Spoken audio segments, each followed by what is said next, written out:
మన హక్కులు, మన నైతికత ఇవన్నీ అసలు ఎక్కడ్నుంచి వచ్చాయి?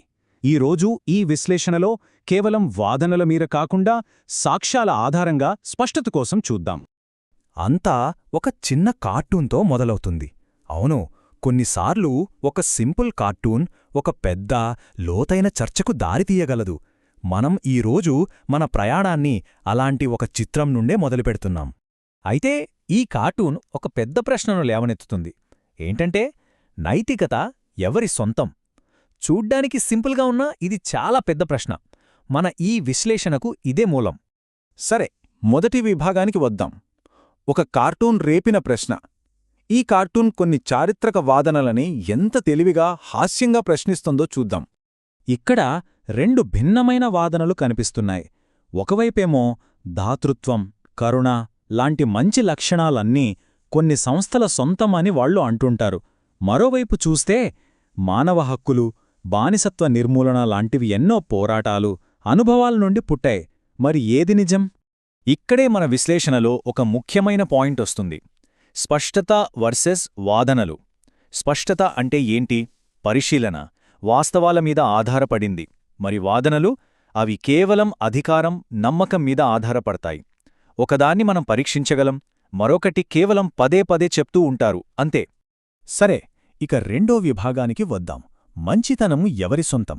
అసలీ మంచితనమనేది ఎవరో కనిపెట్టిన విషయమా, లేక మన మనుగడలోనే ఒక భాగమా? దీని మూలాలను ఇప్పుడు కొంచెం లోతుగా చూద్దాం.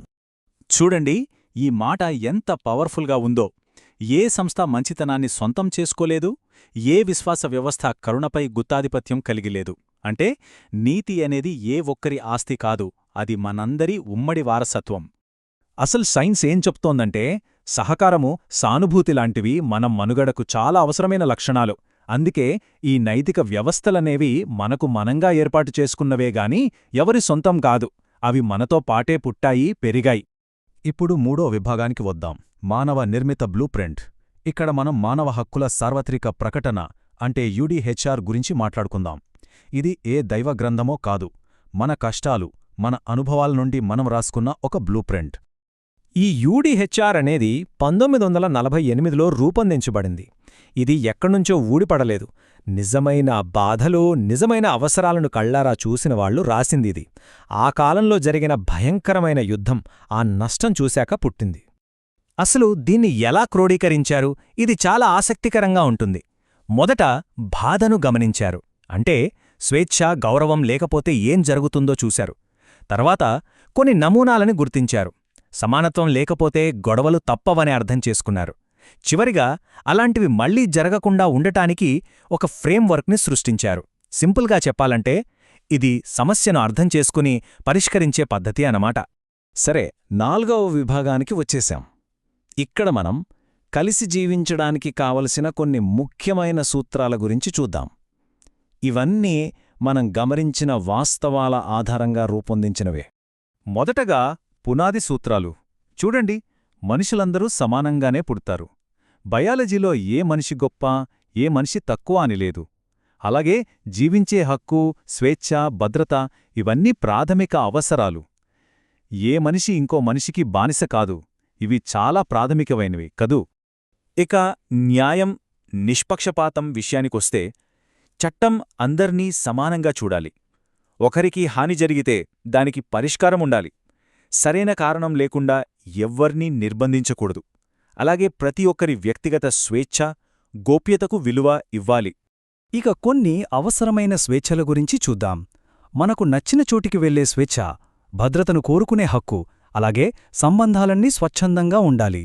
మన భావాలను వ్యక్తపరిచే స్వేచ్ఛ, అన్నింటికన్నా ముఖ్యంగా ఆలోచనా స్వేచ్ఛ. అంటే ఒక నమ్మకాన్ని కలిగి ఉండటం, దాన్ని మార్చుకోవటం, లేదా ఏ నమ్మకాన్ని కలిగి ఉండకపోవటం అన్నీ ఇందులో భాగమే. సమాజం అభివృద్ధి గురించి మాట్లాడితే శాంతియుతంగా సమావేశమయ్యే హక్కుండాలి. గౌరవంగా బ్రతకడానికి సరిపడా పని ఉండాలి. కనీస జీవన ప్రమాణాలు అంటే తిండి, ఇల్లు, ఆరోగ్యం అందరికీ అందుబాటులో ఉండాలి. అలాగే నేర్చుకోవడం, మన సంస్కృతిని పంచుకోవడం ఇవన్నీ మన మానవత్వాన్ని చూపిస్తాయి. చివరగా బాధ్యత, సమతుల్యత. ఈ హక్కులన్నింటినీ కాపాడేలా వ్యవస్థలుండాలి. మన వ్యక్తిగత చర్యలు సమాజం మొత్తాన్ని ప్రభావితం చేస్తాయని గుర్తుంచుకోవాలి. ముఖ్యంగా ఇతరులకున్న ఈ హక్కులను తీసివేసే అధికారం ఎవ్వరికీ లేదు. సో మనమిప్పుడు ముగింపుకొచ్చేస్తున్నాం. ఇదంతా చూశాక మనం నేర్చుకోవాల్సిన ముఖ్యమైన విషయమేంటి? మన నైతికత అనేది పెరిగింది, కాని ఎవరో ఇచ్చిన బహుమతి కాదు. ఇక్కడ మనం అర్థం చేసుకోవాల్సిందేంటంటే ఇవేవీ ఆజ్ఞలు కాదు, ఇవన్నీ మన అనుభవాల నుంచి గమనించిన నమూనాలు. వీటిని పట్టించుకోనప్పుడు బాధలు పెరుగుతాయి, వీటిని గౌరవించినప్పుడు సమాజంలో స్థిరత్వం పెరుగుతుంది. Simple logic. ఈ మాట చూడండి, మనం సత్యాన్ని స్వీకరించలేదు, మనం దానిని గుర్తించాము. ఎంత అద్భుతంగా ఉందో కదా! అంటే సత్యమనేది మనకు ఎవరో ఇచ్చింది కాదు, మన అనుభవాల ద్వారా మనమే దాన్ని గుర్తించాం. ఇది ఒక ఆవిష్కరణ. అవును, దయ అనేది పైనుండి ఎవరో ప్రసాదించింది కాదు, అది మనలో, మన మధ్య సహజంగా పెరిగింది. ఇదే ఈ మొత్తం విశ్లేషణ యొక్క సారాంశం. చివరగా ఈ పోలికతో ముగిద్దాం. నేలలాగా ఏ విశ్వాసం అడగకుండా ప్రతి జీవితాన్ని పట్టుకుంటుంది.